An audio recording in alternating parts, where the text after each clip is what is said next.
قائد پر توشاخانہ case میں عمران خان پر فرد جرم کی کارروائی 28 فروری تک ملتوی، آج حاضری سے استثناء کی درخواست دائر۔ عمران خان کا جب دل چاہتا ہے عدالت میں پیش ہوتے ہیں، اپنی مرضی کی تاریخ لیتے ہیں، عدلیہ کو اس رویے کا نوٹس لینا چاہیے۔ محسن شاہ نواز رانجھا کی گفتگو، سابق وزیر اعظم کا پمس اسپتال سے معائنہ کرانے کا مطالبہ۔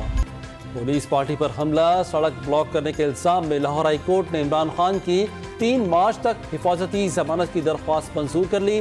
جسٹس طارق سلیم نے واپس لینے کی بنیاد پر دستخط مختلف ہونے کی درخواست نمٹا دی۔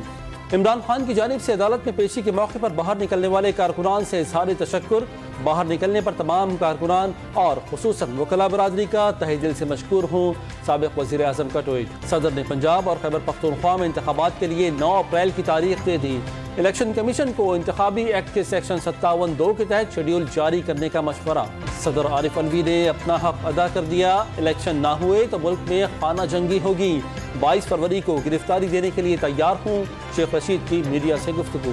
صدر عارف علوی کی جانب سے پنجاب اور خیبر پختونخوا میں انتخابات کی تاریخ کے اعلان پر الیکشن کمیشن کا اہم اجلاس آج ہوگا۔ لیگل ٹیم اور سینئر افسران شریک ہوں گے۔ صدر مملکت کے تاریخ دینے کے اعلان پر قانونی پہلوؤں کا جائزہ لیا جائے گا۔ قومی اسمبلی سے ضمنی مالیاتی بل 2023 منظور، وزیر خزانہ نے 170 ارب روپے کے نئے ٹیکس مجبوری قرار دے دیے۔ بل پاس ہونے سے ملک جلد ترقی کی راہ پر گامزن ہوگا، اسحاق ڈار پر امید۔ سیکیورٹی فورسز نے ملک بھر میں 7000 کے قریب آپریشنز میں 142 دہشت گردوں کو ہلاک کیا، 6000 سے زائد شرپسندوں کو گرفتار کیا گیا۔